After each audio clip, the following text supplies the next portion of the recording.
Pak Jonet. Monggo, waktu dan tempat dipersilakan.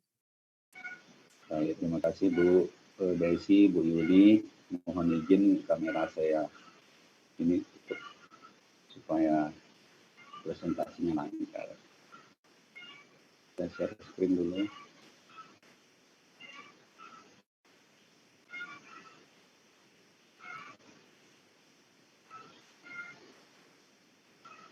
Ya, kelihatan ya? Kelihatan? Jelas, Halo? Pak. Sudah Pak, sudah Pak. Ya. Oh ya, baik. Terima kasih Bu Desi, Bu Yuli, teman-teman semua. Assalamualaikum warahmatullahi wabarakatuh. Izinkan saya bersama Pak Jonet berbagi, lebih tepatnya berbagi terhadap pemahaman kami yang kami peroleh juga dari hasil pembagian orang lain juga begitu. Sebelumnya kami di sini berdua nanti berbagi materi, jadi ada yang pertama nanti sampai di materi tertentu, kemudian Pak Jonet nanti di bagian proyek penguatan profil belajar Pancasilanya. Sebelumnya sedikit latar belakang dengan implementasi kurikulum Merdeka, khususnya di kabupaten kami. Jadi untuk diketahui Bapak Ibu, implementasi kurikulum Merdeka ini ada dua jalur. Ada jalur sekolah penggerak yang itu nanti sekolahnya Pak Jonet mulai dari tahun lalu. Jadi sekolah penggerak itu menerapkan kurikulum Merdeka dengan dibiayai oleh pemerintah. Lalu yang kedua ada jalur, jadi semua dibiayai dia, mulai pelatihan, mulai segala macam, nanti bisa ditanyakan ke Pak Jonet bagaimana prosedurnya. Lalu yang kedua adalah implementasi kurikulum Merdeka secara mandiri. Nah, ini sekolah kami, bahkan satu kabupaten, bukan satu kabupaten ya, mungkin hampir 80% sekolah di kabupaten kami itu menerapkan kurikulum Merdeka melalui jalur mandiri. Gitu ya. Di Provinsi NTB itu tidak ada 10 kabupaten. Data yang kami peroleh itu kabupaten kami, Lombok Tengah, yang paling banyak menerapkan kurikulum Merdeka secara mandiri. Yang namanya mandiri berarti semua serba mandiri. Guru-gurunya ya belajar secara mandiri. Gitu. Tidak ada pelatihan yang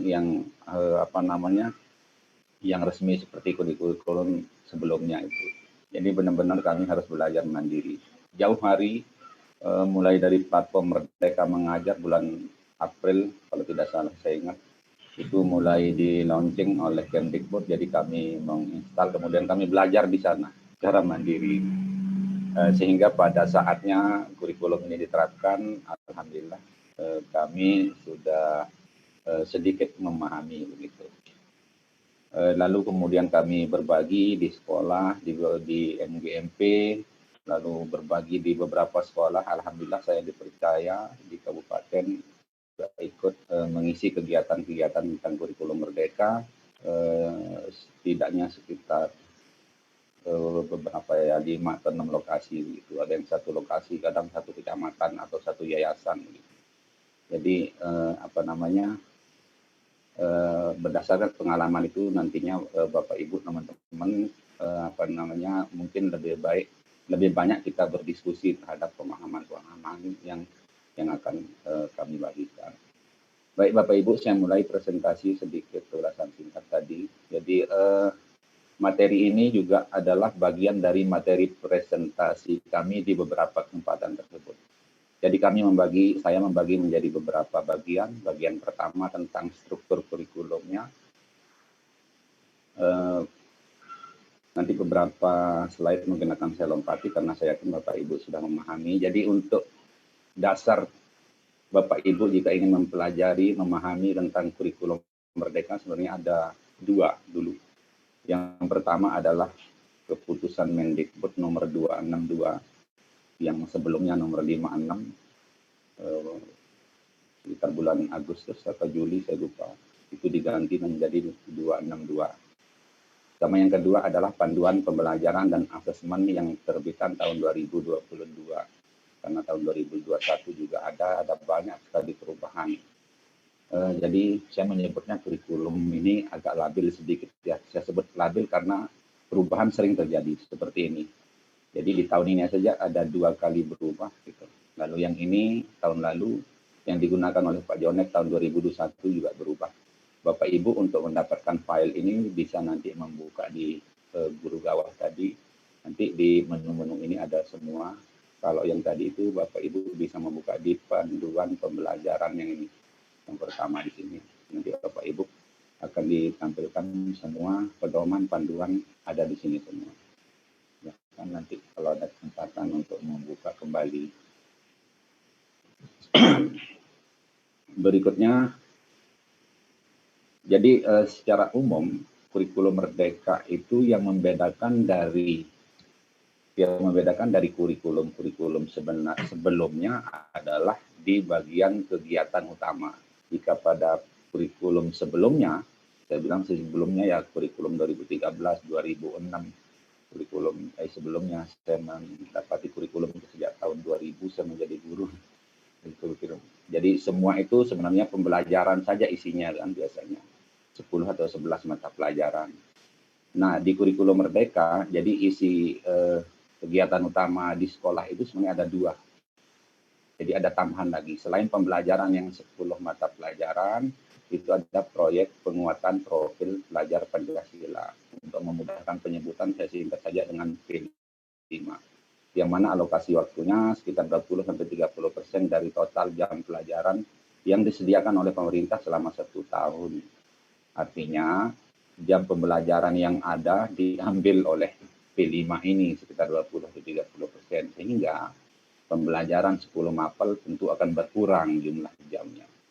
Lalu acuannya kalau pembelajaran itu acuannya capaian pembelajaran, sedangkan proyek penguatan profil pelajar Pancasila ini acuannya adalah ke profil pelajar Pancasila. Untuk yang kanan ini nanti Pak Jonet yang akan menjelaskan. Saya mencoba memaparkan ke Bapak Ibu, teman-teman semua yang bagian kiri, yang intrakurikuler saja. Saya ambil contoh struktur kurikulum yang SMP, Bapak Ibu bisa melihat ini di Kepmen nomor 262 tadi, lengkap dari mulai PAUD sampai SMK. Yang biasanya yang menjadi perhatian utama ketika pergantian kurikulum, kalau saya biasanya bagian yang ini, gitu. Terutama jam ini. Kenapa? Karena biasanya itu jam yang kita lihat, misalnya saya matematika, waduh jamnya 4, kemarin 5, berarti jam saya berkurang. Kalau berkurang jam saya nanti info GTK saya kemungkinan tidak valid, begitu kan. Nah untuk di kurikulum Merdeka ini, jam pelajaran yang disediakan itu adalah jam pelajaran 1 tahun dan sebutannya tidak lagi jam pelajaran 2 JP, 3 JP per minggu gitu. Tapi total jam pelajaran selama 1 tahun. Misalkan saya contohkan matematika, jam pelajaran 1 tahun itu adalah 180 JP. Lalu yang 180 JP ini dibagi menjadi 2 bagian tadi. Ada jam intrakurikuler, matematikanya 144 JP, lalu yang 36 JP, jatah matematika ini diambil oleh P5 tadi, yang nanti akan dijelaskan oleh Pak Jonet. Sehingga kalau coba dihitung, itu jatuhnya per minggu itu ada 4 JP jam matematika.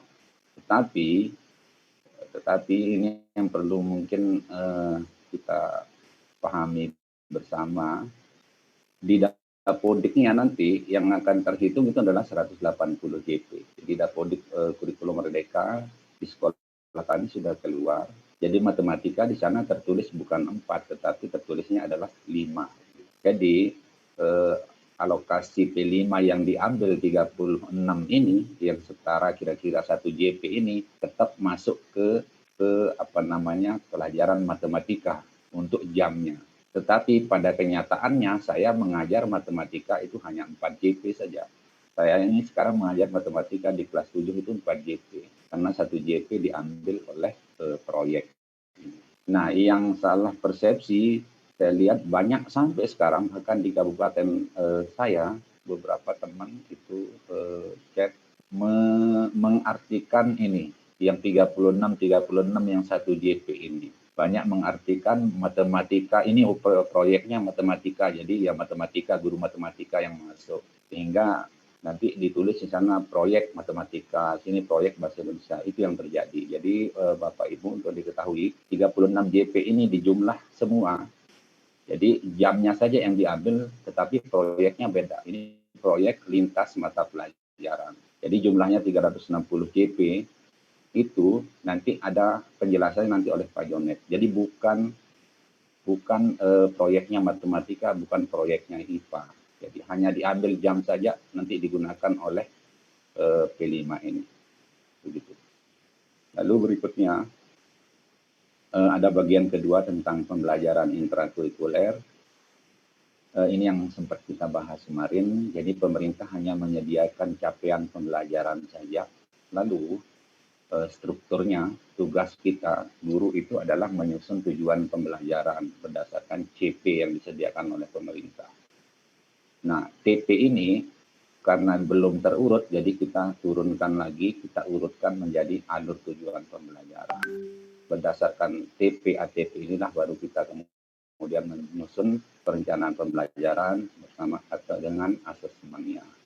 Perencanaan pembelajaran ini bisa dibuat dalam bentuk model ajar atau RPP biasa, RPP Merdeka yang dengan 3 komponen itu juga boleh. Mungkin dulu kalau di tahun lalu Pak Jonet mungkin harus menggunakan RPP ya. Jadi sekarang berdasarkan panduan pembelajaran yang 2022 kita diberi pilihan boleh menggunakan model ajar, boleh juga menggunakan RPP. Nah, berikut ini pengertian tentang CP. CP itu adalah kompetensi yang diharapkan dapat dicapai oleh peserta didik di akhir fase untuk satu mata pelajaran. Bapak Ibu, kalau dulu biasanya di kurikulum 2013 kita disediakan KI sama KD ya. Tujuan pembelajaran kita yang menyusun, indikator kita yang menyusun di TK indikator. Nah, di sini yang disediakan hanya CP saja. Saya tidak mau menyebut CP itu adalah mirip KD. Ya silahkan kalau Bapak Ibu mau menafsirkan seperti itu, karena kenapa ya? Karena CP itu ya CP begitu bagi saya. Mungkin Bapak Ibu kalau mau mengandai itu adalah mirip seperti KD ya boleh-boleh saja begitu. Ada juga yang bilang lebih mirip ke standar kompetensi di kurikulum 2006 ya juga boleh juga. Jadi CP itu terdiri dari 7 fase, jadi kita jenjang pendidikan PAUD sampai SMK dibagi menjadi fase-fase. Jadi ada fase fondasi PAUD, SD itu dibagi menjadi 3 fase, fase ABC, lalu yang SMP fase D, kelas 7 sampai 9, yang SMA, SMK dibagi menjadi 2 fase. Nah, setiap fase ada CP-nya tersendiri. Nah, kalau dulu KD itu kan KD-nya per kelas. Misalnya SD kelas 1 ada KD-nya sendiri. SD kelas 2 ada KD-nya sendiri. Sekarang CP ini adalah untuk kelas 1 dan kelas 2. Kita yang SMP, CP itu adalah kelas 7 sampai kelas 9. Tugas kita untuk memilah mana yang kelas 7, mana kelas 8, mana yang kelas 9. Jadi kata orang itulah letak merdekanya. Jadi kita diberi kebebasan untuk memilah, meletakkan materi A harusnya di kelas 7, materi B di kelas 7. Dengan kelebihan dan kekurangan pasti banyaklah nanti akan terjadi di lapangan. Ini saya berikan contoh CP, saya pikir Bapak Ibu sudah banyak memahaminya. Jadi CP itu satu kalimat, bukan satu kalimat ya. Kalau di matematika terdiri dari beberapa kalimat yang digabung. Ini sebenarnya masih panjang ini, bisa satu halaman itu satu CP. Jadi ini adalah ya mirip seperti KD itu tapi digabung jadi satu. Untuk lebih memudahkan, pemerintah juga menyediakan yang dibagi berdasarkan elemen. Jadi ada CP yang secara umum, lalu dipecah-pecah menjadi beberapa elemen. Ini saja yang disediakan oleh pemerintah. Berikutnya, nah tugas kita adalah membreakdown CP menjadi tujuan pembelajaran.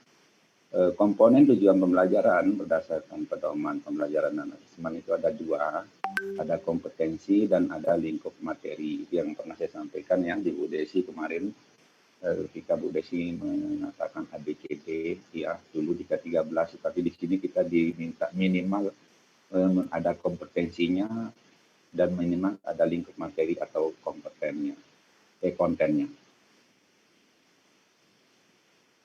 Nah, berikut ini adalah ada tiga, teorinya ada tiga cara menurunkan CP menjadi TP ya. Pertama, TP itu diturunkan langsung dari CP-nya, lalu dengan memilah-milah gitu. Mana kompetensi, mana lingkup materi, baru nanti kemudian dirubah menjadi TP. Ini hanya strategi saja. Yang ketiga dengan merumuskan lintas elemen.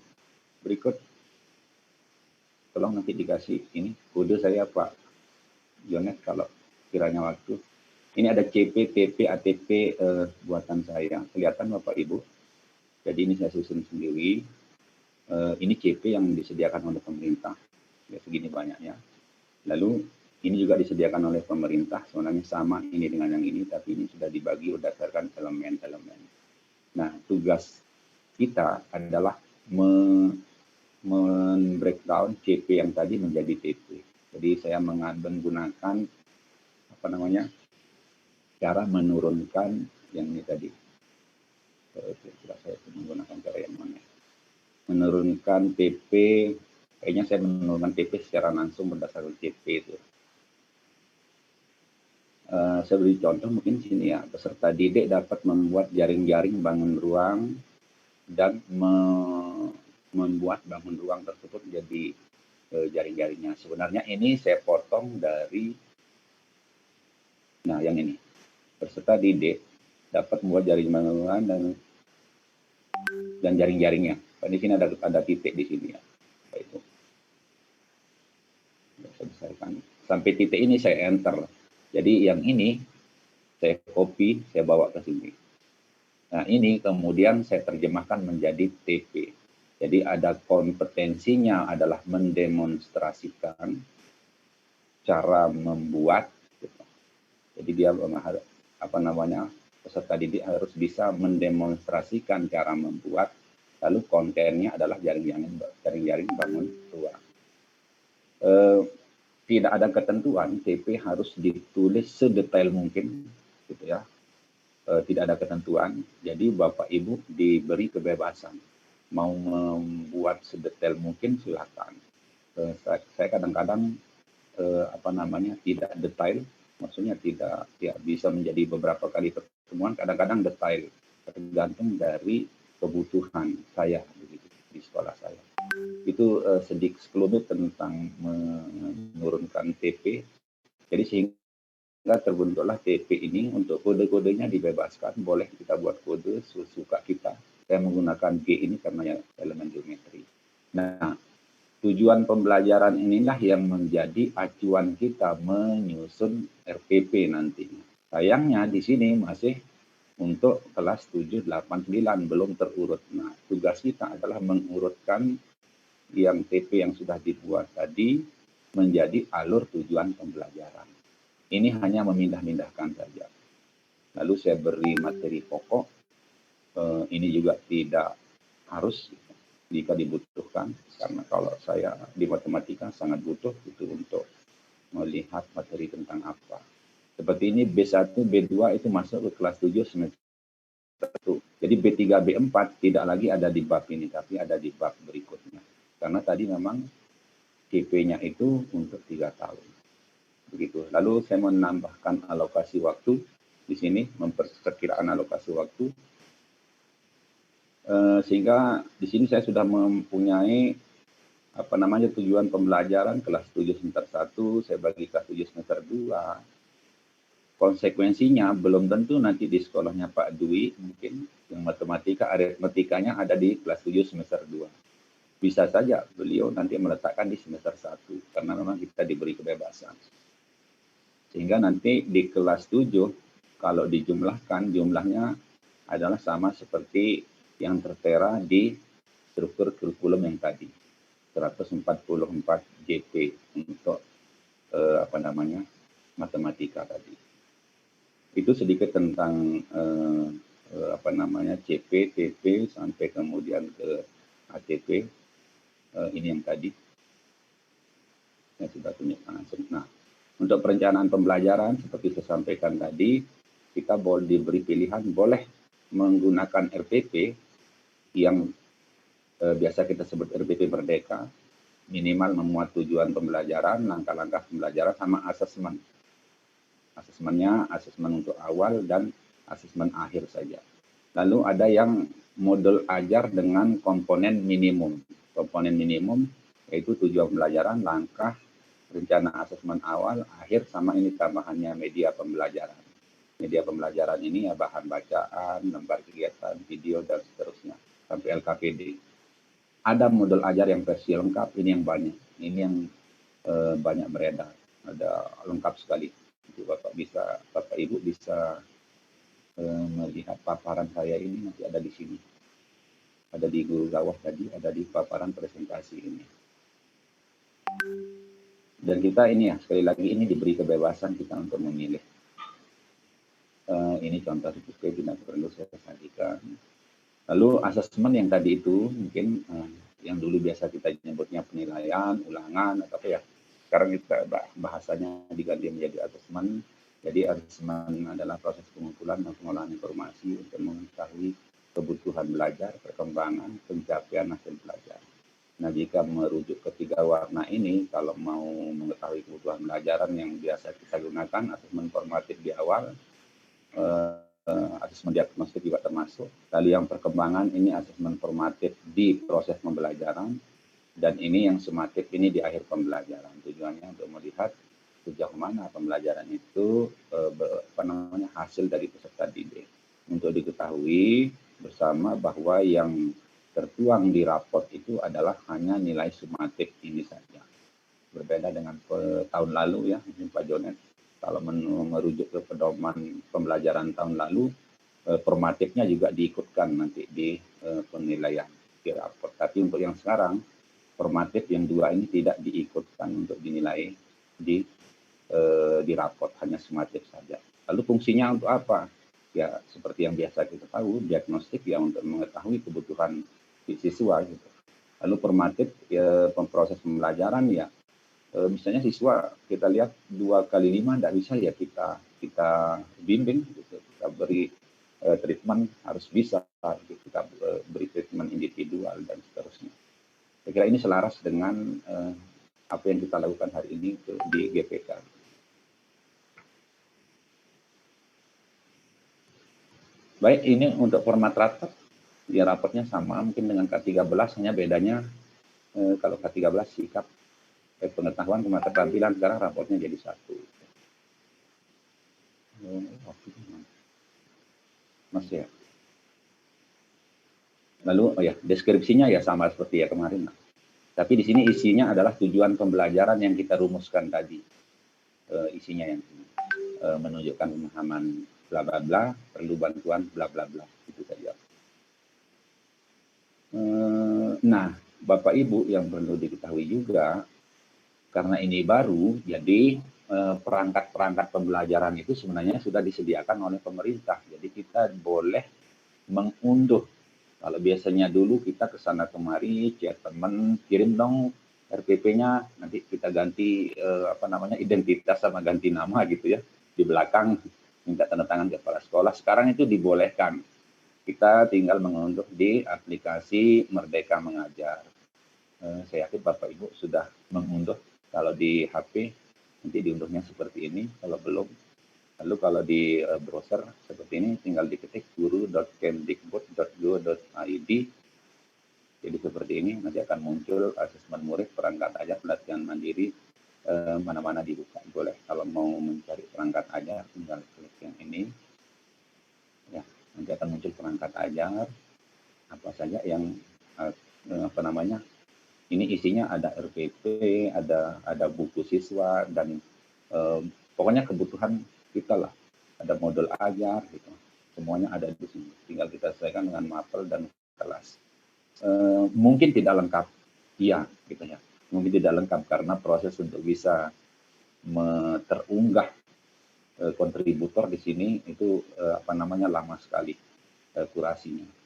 Saya mengunggah tanggal 15 Agustus sampai sekarang belum dikurasi gitu di sini. Lalu selain perangkat ajar, isi menunya seperti ini, ada assessment, nanti Bapak Ibu bisa membuka. Kita tidak cukup waktu untuk mengulik ini semua. ada pelatihan mandiri. Bapak Ibu bisa membuka pelatihan mandiri di sini. Topiknya banyak tentang kurikulum merdeka. Saya sudah menyelesaikan misalnya tentang merdeka belajar, banyak sekali terkait dengan kurikulum, ada semua. Dan jika menyelesaikan ini ada sertifikatnya Bapak Ibu, ada yang 32, rata-rata di atas 32 JP lah. Saya belajar kurikulum merdeka pertama ada di sini Bapak Ibu. Dan seterusnya silakan nanti di ini sendiri kami waktu. Ya baik, saya kira itu untuk paparan saya. Karena kebagian proyek penguatan profil pelajar Pancasila, jadi saya serahkan ke rekan kami Pak Jonet. Untuk pertanyaan diskusi mungkin bisa digabung nanti ya setelah Pak Jonet melakukan presentasi. Sekian dari saya serahkan ke Pak Jonet. Assalamualaikum warahmatullahi wabarakatuh. Selamat siang. Waalaikumsalam warahmatullahi wabarakatuh. Ya, terima kasih Pak Hairul. Silakan Pak Jonet. Baik. Bu Wawa ada pertanyaan? Tidak Bu, itu ditepukin tangan sama saya. Oh, tepuk tangan. Oh iya, plus untuk Pak Hairul ya. Terima kasih banyak, hebat. Ya, silakan Pak John. Oke, mohon izin melanjutkan pemaparan dari Pak Hairul. Nanti untuk sesi tanya jawabnya sekali-kali di akhir pemaparan begitu Bu Desi. Ya. Baik Bapak Ibu sekalian, Assalamualaikum warahmatullahi wabarakatuh. Selamat siang dan salam sejahtera untuk kita semua. Om Swastiastu, Namo Buddhaya, salam kebajikan. Bapak Ibu guru hebat, mohon izin untuk melanjutkan pemaparan terkait dengan kurikulum merdeka. Dalam hal ini saya menyampaikan terkait dengan proyek penguatan profil pelajar Pancasila atau biasa kita sebut P5 begitu. Mohon izin share screen.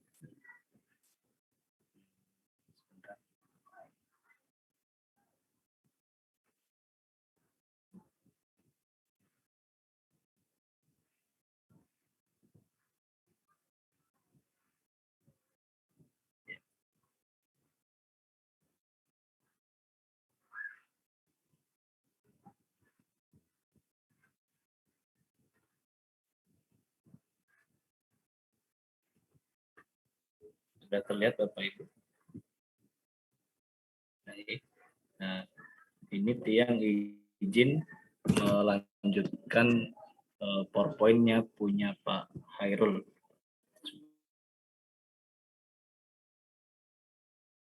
Supaya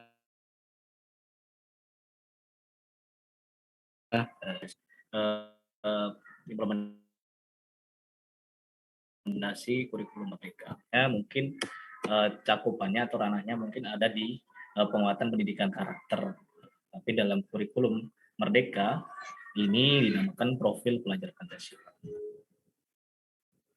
yang harus kita tanamkan kepada peserta didik kita. Profil pelajar Pancasila adalah perwujudan pelajar Indonesia sebagai pelajar sepanjang hayat yang memiliki kompetensi global dan berperilaku sesuai dengan nilai-nilai Pancasila. Ini yang diharapkan ada pada peserta didik kita. Kayak dasar hukumnya ini ada pada keputusan Kepala Badan Standar Kurikulum dan Asesmen Pendidikan Kementerian Pendidikan, Kebudayaan, Riset dan Teknologi nomor 9 HKR 2022 dan Pancasila pada kurikulum merdeka. Alurnya seperti ini Bapak Ibu. Jadi untuk profil ada dimensi di dalamnya ada elemen-elemen. Kemudian nanti di elemen-elemen itu ada yang dinamakan subelemen. Dalam hal ini profil pelajar Pancasila memiliki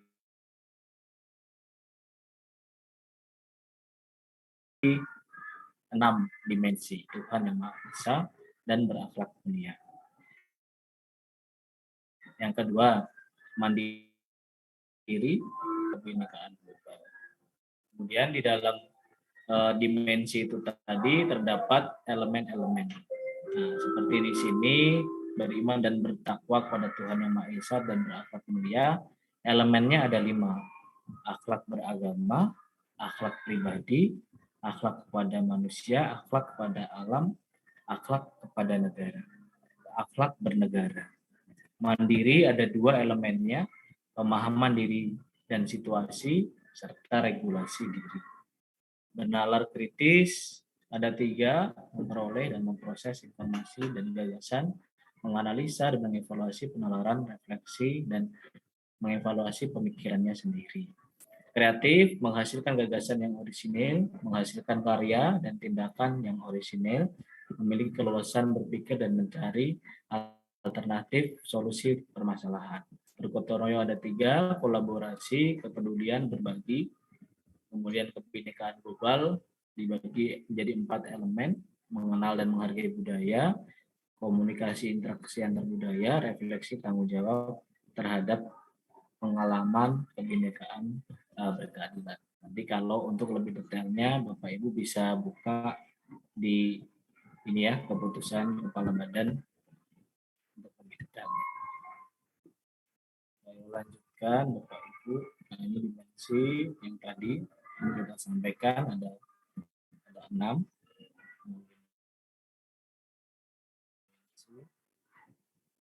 Kemudian dimensi-dimensi tadi dibagi menjadi elemen-elemen. Alurnya seperti itu.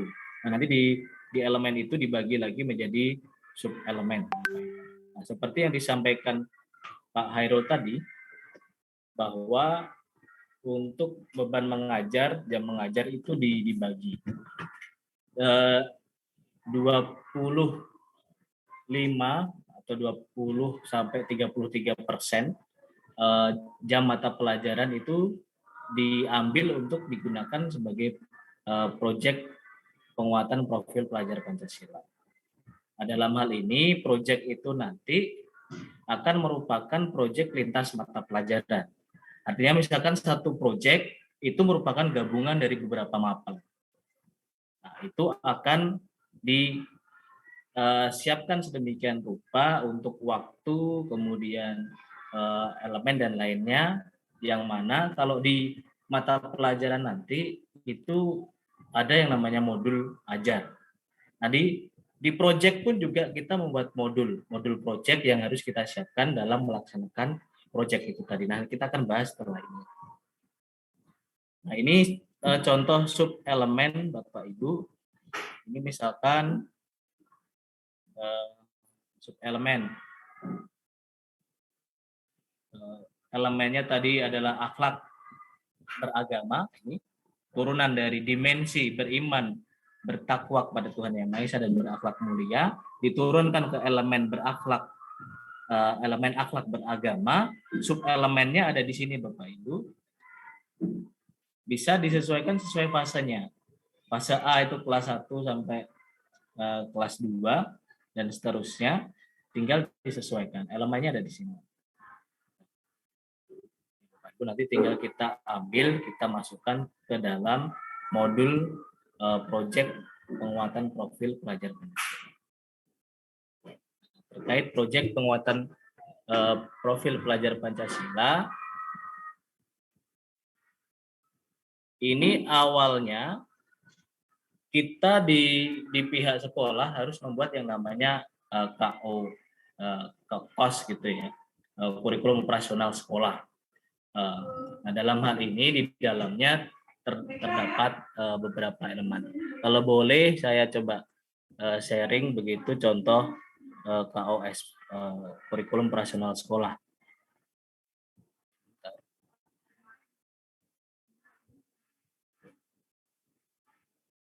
Nah, ini contoh kurikulum operasional sekolah. Jadi sekolah itu harus menyusun kurikulum operasional sekolahnya, yang mana di dalamnya kita memuat beberapa hal, termasuk karakteristik sekolah. Jadi kita menyesuaikan dengan karakteristik sekolah, karena masing-masing sekolah itu punya potensinya masing-masing. Jadi nanti proyek yang disusun itu kita sesuaikan dengan potensi yang ada di sekolahnya masing-masing. Ini Bapak Ibu, kita harus menganalisis kekuatan dan kelemahan dari sekolah kita, sehingga kekuatan itu kita gunakan untuk menjadi potensi dalam kita menyusun kurikulum operasional sekolah. Yang artinya masing-masing sekolah akan punya kurikulum operasional sekolah yang berbeda-beda sesuai dengan kondisi sekolah itu masing-masing.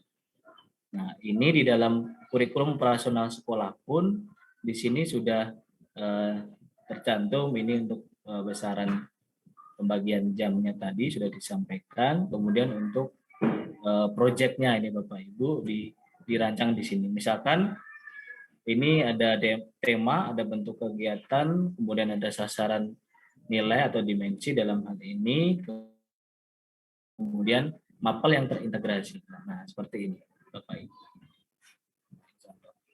Jadi semua tercantum di dalam KOSP secara umum. Kemudian nanti diturunkan ke dalam modul-modul yang modul proyek penguatan profil pelajar Pancasila yang kita buat gitu. Kita ke proyek penguatan profil pelajar Pancasila.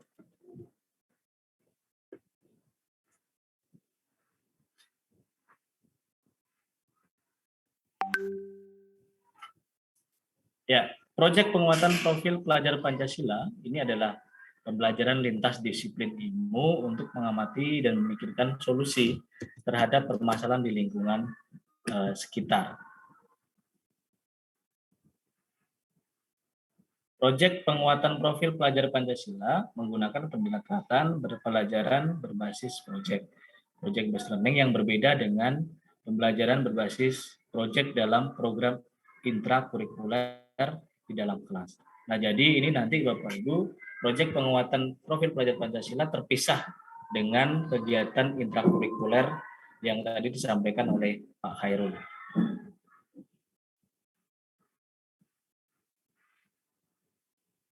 Jadi memberikan kesempatan bagi peserta didik untuk belajar dalam situasi tidak formal, struktur belajar yang fleksibel, kegiatan belajar yang lebih interaktif, dan juga terlibat langsung dalam lingkungan sekitar untuk menguatkan berbagai kompetensi dalam profil pelajar Pancasila. Nah, apa saja tema penguatan profil pelajar Pancasila?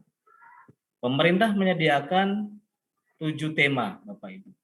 Nah, jadi dari 7 tema ini, sekolah minimal menjalankan 3 tema setiap tahun. Tema yang pertama, gaya hidup berkelanjutan. Kemudian yang kedua, kearifan lokal, Bhinneka Tunggal Ika, yang ketiga, yang keempat, bangunlah jiwa raganya, yang kelima, suara demokrasi, yang keenam, rekayasa dan berteknologi untuk membangun NKRI, yang ketujuh, kewirausahaan. Jadi dari 7 tema ini, kita menyesuaikan dengan potensi yang ada di sekolah kita. Kira-kira sekolah kita dari 7 tema ini masuknya yang mana? Kita pilih 3. Gitu. Nah, nanti untuk contohnya yang sampaikan setelah ini.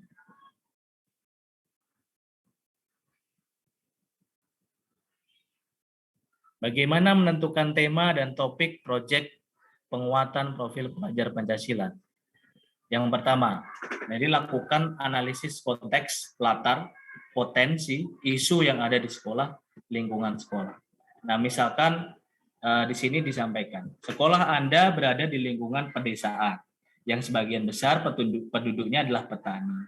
Ada satu hal yang membuat Anda prihatin, yakni penggunaan pestisida yang sangat sering disemprotkan petani ke tanamannya, seperti cabai, tomat, sayur yang sudah tentu cukup mengganggu perasaan kesehatan.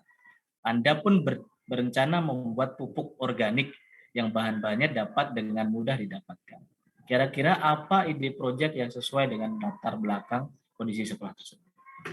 Artinya, dari kondisi sekolah ini dapat kita arahkan ke tema gaya hidup berkelanjutan, kearifan lokal, kemudian setelah kita memilih tema, kita tentukan topik, Bapak Ibu. Topiknya ini dibuat semenarik mungkin. Misalkan gaya hidup berkelanjutan temanya. Kemudian tadi isunya adalah pupuk organik. Jadi topik yang kita coba rancang adalah misalkan kembali ke organik yuk. Nah, jadi topik itu seperti nama programnya yang menarik. Jadi membuat penasaran. Misalkan kayak di sekolah di atas yang alpukatnya banyak, kemarin teman di sekolah penggerak itu alpukatku jumbo. Nah, misalkan seperti itu. Jadi topik ini dibuat semenarik mungkin.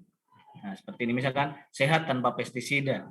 Atau di tema yang lain konflik bikin kita dewasa. Enaknya sayur organik dan seterusnya. Nah, ini proyek ini kita coba terapkan dalam di sekolah. Kemudian dari setelah kita memilih tema, kemudian kita buat topik, alurnya seperti itu. Kemudian kita tentukan dimensinya apa saja, dimensi profil pelajar Pancasilanya apa saja. Nah, dari 6 dimensi tadi kita memilih yang mana kira-kira yang masuk di dalam tema yang kita pilih. Kemudian baru kita sesuaikan tadi di elemennya yang mana, sub elemennya yang mana. Perhatikan ketentuan pelaksanaan proyek penguatan profil pelajar Pancasila.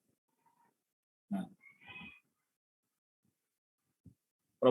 proyek ini dilakukan secara fleksibel, baik secara muatan ataupun secara waktu pelaksanaan.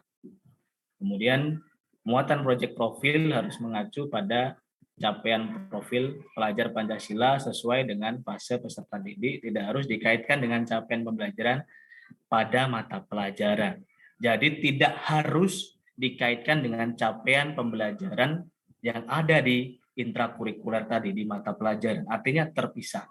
Yang ingin dicapai adalah capaian profil pelajar Pancasilanya tadi di dalam proyek. Nah, waktu pelaksanaannya dapat menjumlahkan alokasi jam pelajaran proyek dari semua mapel. Proyek penguatan profil dialokasikan sekitar 25%. Nah, ini sudah kita sampaikan tadi.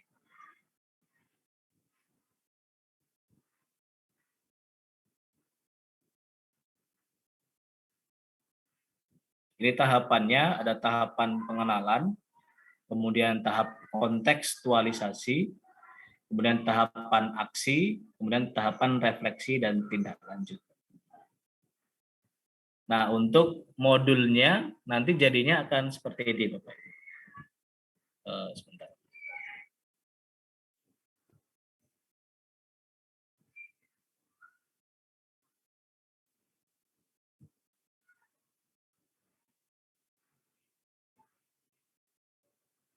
Ya, ini misalkan dia temanya mengambil Bhinneka Tunggal Ika. Dari 7 tema itu diambil Bhinneka Tunggal Ika. Karena mungkin isu atau potensi yang ada di sekolahnya masuk di sini. Kemudian topiknya ada di sini seperti judul proyeknya, konflik bikin kita makin dewasa. Ini halaman awal untuk tema. Kemudian yang pertama, tujuan, alur, target, dan capaian proyek disampaikan di sini. Hal yang perlu diperhatikan sebelum memulai proyek, sekolah, kemudian guru. Ini tahapan proyek, Bapak Ibu. Jadi kita bagi,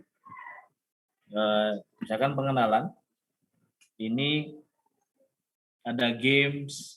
Jadi proyek itu bukan terkait hasilnya saja, tetapi prosesnya yang penting. Jadi di dalam prosesnya itu kita atur sedemikian rupa. Kita jadwalkan seperti pembelajaran pada umumnya.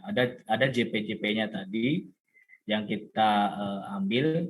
Misalkan kita bagi ada games, ada menelusuri konflik, ada mengumpulkan data observasi, penyimpulan definisi dan faktor penyebab, kemudian seterusnya. Nah, ini ada JP-JP-nya, nanti tinggal disesuaikan. Misalkan yang tahapan pengenalan, ini nanti yang handle guru mapel apa saja yang terlibat di dalam proyek. Kemudian tahapan ini yang nanti yang handle guru apa saja. Nah, itu diatur sedemikian rupa. Nah, ini dimensinya tadi diterapkan di sini, dimensi elemen, kemudian subelemen, dicantumkan semua, target, aktivitas, dan seterusnya. Nah, ini contoh modul Bapak Ibu.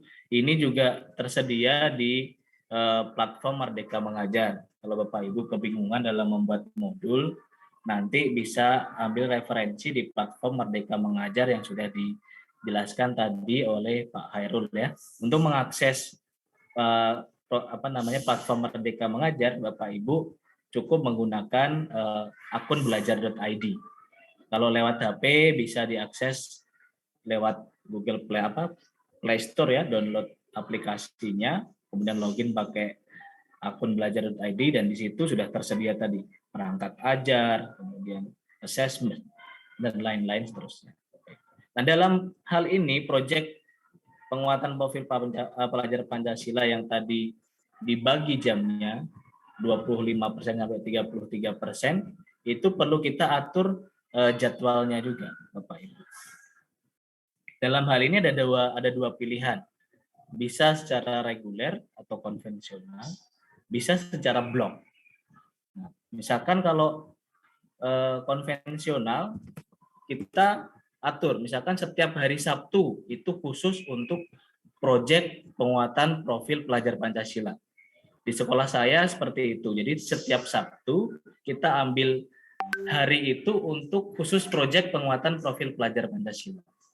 Jam-jam masing-masing mapel kita kurangi sesuai dengan proporsi masing-masing di hari Senin sampai Jumat. Kemudian di hari Sabtunya kita pakai untuk proyek penguatan profil pelajar Pancasila. Itu pilihan pertama. Ada juga pilihan yang pakai sistem blok. Misalkan nih begini Bapak, ada sekolah yang dia mengambil bulan Agustus sampai Oktober katakanlah itu khusus untuk intrakurikuler. Nah, nanti di bulan November itu diblokkan untuk proyek penguatan profil Pancasila. Nah, ini tergantung sekolah masing-masing untuk menggunakan sistem yang mana. Begitu.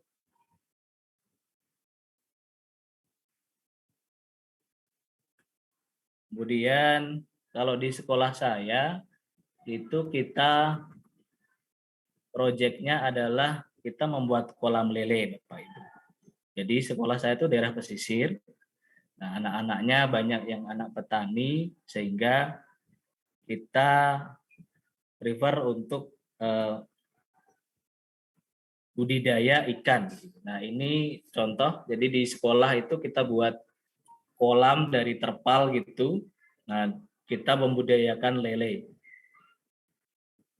Anak-anak belajar dari bagaimana mencari bibit, kemudian menghitung bibit masuk, kemudian memberi makan, menghitung keuntungan dan lain-lain. Tema yang kita pilih kewirausahaan untuk tahun pertama. Kemudian ini yang dilakukan gambar-gambarnya. Jadi anak-anak terlibat dalam hal ini, dalam pemeliharaan, kemudian sampai dengan panen. Dan hasilnya pun kita coba untuk olah, anak-anak mengolah sendiri bagaimana mengolah ikan ini dengan berbagai masakan olahan. Nah, ini merupakan bagian dari proyek penguatan profil pelajar Pancasila. Nah, ini dimensi-dimensi yang kita terapkan. Ada satu lagi proyek, kalau ini kewirausahaan, ada satu tema lagi yang kita pilih, yaitu gaya hidup berkelanjutan.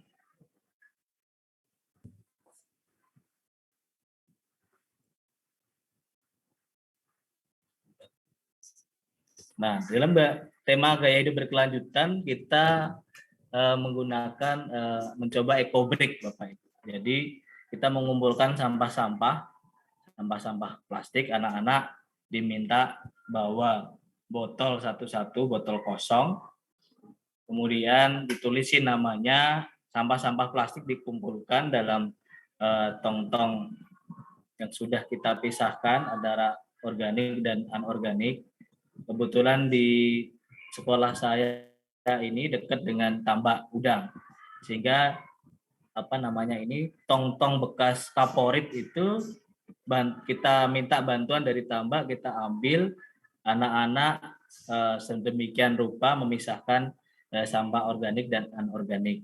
Yang anorganik kita buat ekobrik. Tadi masing-masing anak punya botol masing-masing yang akan diisi sampah-sampah plastik yang sudah dipotong-potong dan sudah dibersihkan, ditekan-tekan sedemikian rupa. Ini prosesnya, sehingga bisa menjadi barang yang bermanfaat.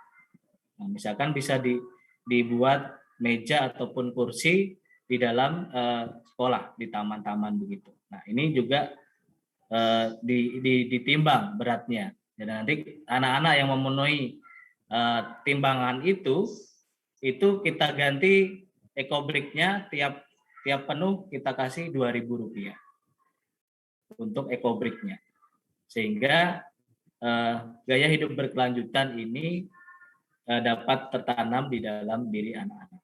Nah, ini contoh kursi yang sudah dibuat. Ini anak-anak cukup bersemangat. Jadi itu Bapak Ibu, karena ini hal baru ya bagi kita ya. Sebenarnya saya juga belum terlalu menguasai, tetapi ini hanya sekedar sharing bersama Bapak Ibu guru. Semoga apa yang dihajatkan oleh pemerintah dapat kita laksanakan. Nah, karena memang kurikulum itu kan katanya umurnya setiap 10 tahun gitu ya. Jadi sekarang nanti di tahun 2023 itu sudah secara penuh, secara menyeluruh menggunakan kurikulum Merdeka. Karena kurikulum sebelumnya kan 2013. Nah, sekarang 2022 masih dibebaskan, silahkan menggunakan boleh, tidak menggunakan juga masih boleh begitu. Mungkin itu Bu Desi yang dapat saya sampaikan. Mungkin nanti selebihnya kita diskusi saja, tanya jawab dan lain-lain. Terima kasih. Wassalamualaikum warahmatullahi wabarakatuh. Ya, waalaikumsalam warahmatullahi wabarakatuh.